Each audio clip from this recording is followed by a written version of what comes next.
안녕하세요. 재무제표 파헤치기의 잔돈사냥꾼입니다. 오늘 살펴볼 기업은 SK의 하나의 종속회사인 SKC 주식회사에 대해서 한번 살펴보는 시간을 갖도록 할게요. 해당 기업을 선정한 이유는 크게 두 가지인데요. 우선 MSCI 지수 편입에 따라서 패시브 자금의 유입 가능성에 따른 주가 상승 호재가 예상되고 있기 때문입니다. MSCI 지수라는 것은 모건 스탠리 캐피털 인터내셔널사가 발표하는 세계 주가 지수인데요. 이 지수가 왜 중요하냐면은 여러 세계 투자사들이 해당 지수를 보고 투자를 하기 때문인데요. 좀 더 자세히 살펴보겠습니다. MSCI 지수 중에 가장 유명한 게 선진국 지수와 신흥시장 지수가 있는데요. 이 신흥시장 지수 중에 한국도 포함되어 있는 것을 알 수가 있습니다. 우리나라에는 총 106개의 기업들이 이 MSCI 지수, 이 신흥시장 지수에 들어가 있는데요. 그 중에 대표적으로 상위 10개를 보면은 다음과 같습니다. 뭐 삼성전자가 들어가 있고, SK 하이닉스, 뭐 그리고 네이버, LG화학, 삼성 SDI 등이 들어가 있는데요. 여기에 SKC가 들어간다면은 패시브 자금, 즉 해외에 있는 여러 그 자금 운용사들이 한국을 투자할 때 그 지수를 투자하게 되는데 그 지수를 투자할 때 이 MSCI 지수를 보기 때문에 이 MSCI 지수에 들어간다는 것만으로도 자연스럽게 간접 투자가 이루어지기 때문에 해당 지수는 주가는 상승을 할 수 있는 모멘텀이 생기기 마련입니다. 그리고 2차 전지 수혜주로 ROE와 잉여현금 흐름 측면에서도 실제 성장성이 얼만큼 나오고 있는지 한번 확인해 보겠습니다. 파트는 총 3개로 나뉘어져 있고 오늘은 파트 1, 회사 개요에 대해서 살펴보는 시간을 갖도록 할게요. 파트 1, 회사 개요입니다. 우선 SKC 기업 정보에 대해서 먼저 살펴봐야겠죠. SKC 주식회사는 1973년 7월 16일에 설립이 되었습니다. 올해로 47년이 된 꽤나 오래된 회사인데요. 유가증권시장, 즉 코스피 시장에도 같은 날에 상장이 된 것을 알 수가 있어요. 영위하는 사업과 주요 종속 회사가 굉장히 중요할 텐데요. 크게 세 덩어리로 나누어서 볼 수가 있습니다. 모빌리티 소재 사업, 화학 사업, 그리고 인더스트리 소재 사업인데요. 우선 요즘에 가장 핫한 모빌리티 소재 사업에 바로 리튬이온 2차 전지 소재인 전지박을 생산하고 판매하는 사업 분야인 것을 알 수가 있습니다. 화학 사업에서는 폴리우레탄을 원재료로 사용되는 프로필렌 옥사이드를 생산하고 판매하고요. 인더스트리 소재 사업에서는 LCD와 태양 전지용으로 사용되는 폴리에스테르 필름을 생산하는 것을 알 수가 있어요. 그러면은 이 SKC도 굉장히 많은 회사들을 거느리고 있는데 주요 종속 회사를 살펴보면 다음과 같습니다. 모빌리티 소재 사업에 SK 넥실리스가 있고요. 인더스트리 소재 사업에는 SKC 하이테크 앤 마케팅, 그리고 전자재료 사업에 SK 텔레시스와 SK 솔믹스가 있습니다. 회사채는 A 플러스를 받는데 한국 신용평가 기준으로 총 10단계 중 세 번째인 것을 알 수가 있고 양호한 상태인 것을 알 수가 있습니다. 본사는 서울시 종로구에 있다는 것을 알 수가 있네요. 이어서 주식의 총수 현황을 살펴보면은 발행 가능한 주식수는 8,800만 주이고요. 실제 발행한 주식수는 3,700만 주 정도가 되는 것을 알 수가 있어요. 자기 주식수는 그 중에 210만 주 정도가 되는데 비중으로 보면은 5.59%로 꽤나 높은 비중의 자기 주식수를 갖고 있는 것을 알 수가 있습니다. 그래서 자기 주식수를 뺀 실제 유통 주식수는 3,500만 주 정도가 되고 거래량으로 보면은 저번 주 기준으로 0.59% 정도가 되고 삼성전자가 0.29% 정도가 된 거에 비해서는 조금 높은 편이지만 절대적인 수치가 그렇게 높은 거래량을 보이는 것 같지는 않네요. 주요 제품 판매 비율 현황을 통해서 SKC라는 기업이 어떤 사업 부문에서 실제 매출액과 영업이익을 발생시키는지 확인하는 페이지입니다. 우선 보시는 것처럼 매출 기준으로 먼저 살펴보시죠. 매출 기준으로 보면은 인더스트리 소재가 37%로 1등, 다음이 26%로 화학이 2등, 전자재료가 15%로 3등, 그 다음에 2차 전지가 포함된 모빌리티가 14%로 4등을 차지하는 것을 알 수가 있어요. 그러면은 영업이익 기준으로 보시죠. 인더스트리 소재가 33% 2등이고요. 화학이 매출은 2등이지만 실제 영업이익에서는 1등 46%를 차지하는 것을 알 수가 있습니다. 그 다음이 모빌리티가 3등으로 21%의 영업이익 비중을 가져가는 것을 알 수가 있어요. 실제 SKC를 투자하는 사람들은 많은 부분을 모빌리티에 대해서 포커스를 맞추고 이 모빌리티 분야가 성장할 것으로 보기 때문에 실제 이 회사가 영업이익과 매출을 발생시키는 인더스트리 소재, 화학, 그리고 모빌리티 이 세 분야에 대해서 뒤편에서 좀 더 자세히 다뤄보도록 하겠습니다. 다음은 주요 제품의 국내외 판매 비중 현황에 대해서 조금 더 살펴보고자 합니다. 우선 보시는 것처럼 주요 제품들은 크게 모빌리티, 인더스트리 소재, 화학, 전자재료 등이 있고요. 모빌리티 소재가 13.7%, 그 다음에 인더스트리 소재가 42.6%, 화학이 26, 그 다음에 전자재료가 14.9%를 차지하는 것을 알 수가 있어요. 각각의 사업 부문이 수출과 내수가 얼마만큼 차지하는지를 보면은 모빌리티는 수출이 더 우위를 차지해서 12.8%를 가져가고 있고 인더스트리는 내수가 24.9%로 더 상위를 가져가며 화학은 14.1%로 내수가 더 높고요. 그 다음에 전자재료는 내수가 더 높은 9.2%를 가져가는 것을 알 수가 있어요. 그래서 이 사업 부분을 다 더해서 수출과 내수 비중을 보면은 내수가 조금 더 높지만 수출의 비중도 꽤나 높다는 것을 알 수가 있습니다. 자, 그러면 사업 부문별 시장 여건에 대해서 살펴보는 시간을 갖도록 하겠습니다. 그러면 모빌리티 소재 사업에 대해서 먼저 살펴볼게요.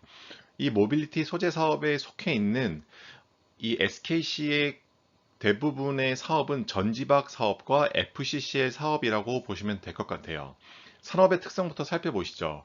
우선 전지박은 2차 전지에서 음극집전체로 작용하는 핵심 소재로서 이 전지박의 뜻을 먼저 살펴보면은 2차 전지 음극의 시유는 얇은 구리막으로 배터리 음극 활물질에서 발생하는 전자가 이동하는 경로라고 보시면 될 것 같아요. 그래서 2차 전지를 만들 때 이 전지박이라고 하는 것은 핵심 소재이기 때문에 반드시 들어가야 되고 그에 따라서 점차 관심을 많이 받고 있고 각광을 받고 있다고 보시면 될 것 같아요. 사용 용도에 따라서 과거에는 소형 전지, 뭐 IT 기기나 전동 공구에 들어가는 소형 전지가 대세를 이뤘다면 지금에는 전기 자동차와 그다음에 저장 장치 등에 적용되는 중대형 전지 시장에 많이 사용되고 있다고 보시면 될 것 같아요. 산업의 성장성을 보면은 2차 전지는 중소형 IT 기기에서 시작을 했고 지금은 뭐예요? 일렉트릭 비이클, 전기 자동차의 엔진으로 대체되기 시작해서 그 영역을 굉장히 빠르게 확장 중이라고 보시면 될 것 같아요. 그리고 중장기적으로는 이러한 사물 인터넷이 활발해지고 일반화됨에 따라서 이 4차 산업 시대와 맞물려서 모든 사물에 2차 전지가 장착되는 배터리 오브 띵스 시대가 도래할 것으로 예상이 되고 있고 그로 인해서 이 2차 전지 산업은 S&E 리서치에 따르면 18년도부터 2025년까지 연평균 42%의 폭발적인 성장을 지속할 것으로 예상이 되고 있습니다. 경기 변동의 특성을 살펴보면은 전지박 같은 경우는 EV 즉 전기차에 많이 들어가니까 자동차 산업에 영향을 많이 받을 것이고 FCCL이라고 하는 것은 우선 뜻부터 살펴보면은 FPCB의 원재료이고 FPCB라고 하는 것은 연성 회로 기판인데 이렇게 유연하게 구부러지는 동박을 입힌 회로 기판의 원판을 원재료로 하는 것이 바로 FCCL입니다. 이 FCCL의 경우에는 글로벌 디스플레이 산업에 영향을 많이 받는다고 알려져 있고요. 다음으로 경쟁 요소를 살펴보면은 이 전지박 같은 경우에는 거대한 자본이 투입되는 대규모 장치 산업이라는 특성이 있어서 각 국가마다 소수 업체가 과점 체제를 구축하고 있다고 보시면 될 것 같고요. 이 FCCL 산업 같은 경우는 일본의 스미토모 화학, 도레이 첨단 소재 등 세계사가 글로벌 시장을 과점하고 있다고 보시면 될 것 같아요. 그렇다면 현황 및 전망에 대해서 살펴볼게요. 국내외 주요 배터리사들이 생산 라인 증설을 공격적으로 하고 있고, 이 SKC 또한 신규 생산 라인 증설을 계획하고 있는데요.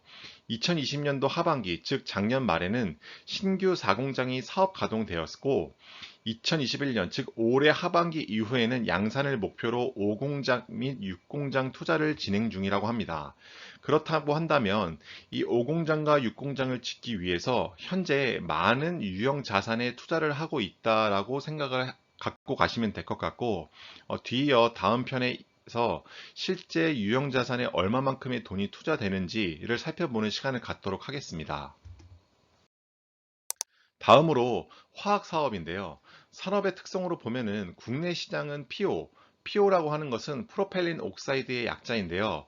폴리우레탄의 핵심 원재료로 단열재나 건축용 자재에 널리 쓰이는 원재료라고 보시면 될 것 같아요. 이 국내 시장의 PO의 경우에는 과거에는 수입에 의존하였지만 91년도부터 SKC가 국내 최초로 생산 설비를 갖추고 내수 생산 기반을 확보했다고 보시면 될 것 같아요. 성장성을 보면은 90년대 이후 연평균 4에서 5%의 꾸준한 성장세가 지속이 되고 있지만 어쨌든 지금 2차 전지 사업처럼 아주 폭발적인 성장을 이뤄내는 분야는 아닌 것을 알 수 있습니다. 그리고 현재 세계 수요의 80%가 미국과 서유럽, 그리고 일본 등에 집중되어 있다는 특징이 있고요. 세 번째로 경기 변동의 특성을 살펴보시면 이 프로펠린 옥사이드의 사용량의 60%를 차지하는 PPG의 최종 수요처인 자동차, 조선, 건설 등 주요 산업의 경기 변동에 당연히 영향을 받을 것으로 예상할 수 있습니다. 경쟁 요소를 살펴보면은 세계 시장에서 PO 생산 기술을 보유한 업체가 많지 않고 신규 개발 역시 PO 생산 업체 위주로 이루어져 이 또한 과점 시장 형태로 이루어져 있기 때문에 SKC 입장에서는 호재라고 보실 수 있고요. 그래서 이 SKC 당사는 국내 유일 PO 생산자 역할을 수행해 왔지만 최근 들어서 경쟁사가 진입한 상황이라고 하니 조금 긴장을 해야 될 부분은 있을 것 같습니다. 마지막으로 현황 및 전망을 보면은 이 프로펠린 옥사이드와 PG 제품에 있어서는 시장 점유율 70%를 차지하는 생산 업체이고 지속적인 시설 확충 및 해외 시장 개발을 통해서 연관 제품의 국내 수요를 충족시키면 물론 세계 60여 개국의 수출을 목표로 하고 있다라고 보시면 될 것 같아요. 마지막으로 인더스트리 소재 사업에 대해서 한번 살펴볼 건데요. 우선 산업의 특성을 보면은 페트 필름 시장인데 이 관련 산업의 성장 및 생활 수준 향상에 힘입어 그동안 전 세계적으로 연간 6에서 7%의 성장을 지속해 왔다는 것을 알 수 있습니다. 페트 필름이라고 하는 것은 폴리에스터 필름, 그 석유화학 원료인 TPA를 얇게 가공해서 만드는 건데요. 산업용, 포장재용, 태양전지 소재용, 광학 디스플레이용으로 폭넓게 쓰이고 흔히 볼 수 있는 음료수병과 비닐봉투의 소재라고 아시면 될 것 같아요. 경쟁 요소를 보면은 또 일본계 업체들이 메이저 그룹을 형성하고 있고 뒤를 이어서 한국 업체가 경쟁을 하고 있고 그 뒤를 이어 인도나 중국 등이 후발주자로 참여하고 있다고 합니다. 광학용 필름과 범용 필름 크게 두 가지에 따라서 경쟁 요소가 나뉘는데요. 광학용 필름은 고부가 산업용으로 되어 있어서 기술 및 품질이 절대적으로 중요한 요소를 차지하고 이 범용 필름은 상대적으로 저렴하기 때문에 가격 및 서비스가 중요한 요소인 것을 알 수 있습니다. SKC 같은 경우는 인더스트리 소재 사업에서 세계 4위를 기록하고 있는 것을 알 수 있고요. 마지막으로 경기 변동의 특성을 보면은 경기 변동보다는 경제 수준 및 관련 산업의 발전 정도에 따라서 영향을 받는다고 보시면 될 것 같아요. 다음은 주주 구성 비율 현황인데요. 우선 SKC의 최대 주주는 SK 외 4인이 40.95%를 갖고 있습니다. 그 다음에 국민연금공단이 10.33%를 갖고 있고요. 국민연금공단이 이만큼을 갖고 있다는 것은 SKC라는 기업이 우리나라의 코스피 시장에 미치는 영향력이 꽤나 있다라고 반증의 결과라고 볼 수도 있을 것 같아요. 그 다음에 자사주가 5.59%로 꽤나 높은 비중이 있고, 그 밖에 43.13%가 실제 우리와 같은 일반 주주들이나 외국인들이 살 수 있는 물량이라고 보시면 될 것 같습니다. SKC의 비용의 성격별 분류로 한번 나눠보면은 우선 고정비와 변동비로 나누는 것이 중요한데요. 보시는 것처럼 종업원 급여, 운용 리스료 및 임차료, 감가상각 및 상각은 고정비 비중의 성격이 강하다고 볼 수가 있는데 이 비중이 채 20%가 되지 않는 것을 알 수 있어요. 그에 반해서 제품과 반제품의 변동, 그 다음에 원재료 등의 사용, 상품의 판매와 관련된 이러한 비용들은 변동비의 성격이 더 강하다고 볼 수가 있고 그 비중이 약 60%에서 70%를 차지하는 것으로 보아서 이 회사는 변동비의 비중이 더 큰 기업이라고 볼 수가 있습니다. 따라서 이러한 원재료나 이런 반제품 등의 가격이 하락할 때 이 회사의 매출과 영업이익은 더 좋아질 수 있다라고 결론을 내릴 수 있을 것 같아요. 앞에서 살펴본 것처럼 SKC의 고정비와 변동비를 살펴보았을 때 변동비의 비중이 더 크다는 것은 이 회사가 더욱더 매출을 상승시키기 위해서는 실제 원재료 값이 얼마나 드는지를 파악하는 게 중요하고 또 하나는 실제 공장이 얼마만큼 가동이 되고 있는지를 확인하는 것이 중요해서 준비해 봤는데요. 우선 원재료 가격 변동 추이를 살펴보면 다음과 같습니다. 46기부터 48기까지 되어 있고 48기가 2020년도 기준이니까 2018, 2019, 2020으로 오면서 화학과 인더스트리에 들어가는 소재들의 품목들의 가격이 계속해서 하향하고 있는 것을 알 수 있죠. 그렇다라는 것은 이 회사에서 이 품목과 관련된 제조 비용이 단가가 낮아진다는 뜻이 되고 영업이익이 상승할 수 있는 여지가 있다라고 볼 수가 있습니다. 실제 공장 가동률도 한번 가지고 와봤는데요. 평균 가동률을 보면은 화학 부분에서는 평균 가동률이 100이기 때문에 여기서 더 이상의 이익이 추가적으로 발생하는 것은 힘들다고 볼 수가 있을 것 같아요. 실제로 더 많은 퍼포먼스를 내기 위해서는 이렇게 50%에 불과하거나 아직 100%가 되지 않은 부분들에서 많은 가동률이 올라가고 그로 인해서 더 많은 생산을 통해서 판매를 이뤄야지 실제 영업이익이 상승할 수 있을 것 같은데요. 여기서 모빌리티 소재, 즉 전지박을 생산하는 분야에서 제5공장, 6공장을 짓고 있고 실제 현재 운영되고 있는 SK 넥실리스 사업소에서는 가동률이 85% 정도가 되는 것을 참고로 하시면 될 것 같아요. 지금까지 SKC 기업 소개 영상을 봐주셔서 감사드리며 다음 시간에는 SKC의 재무 분석 측면에서 좀 더 심도 있게 다뤄보는 시간을 갖도록 하겠습니다. 해당 영상이 도움이 되셨다면 구독과 좋아요 그리고 댓글 부탁드리겠습니다. 감사합니다.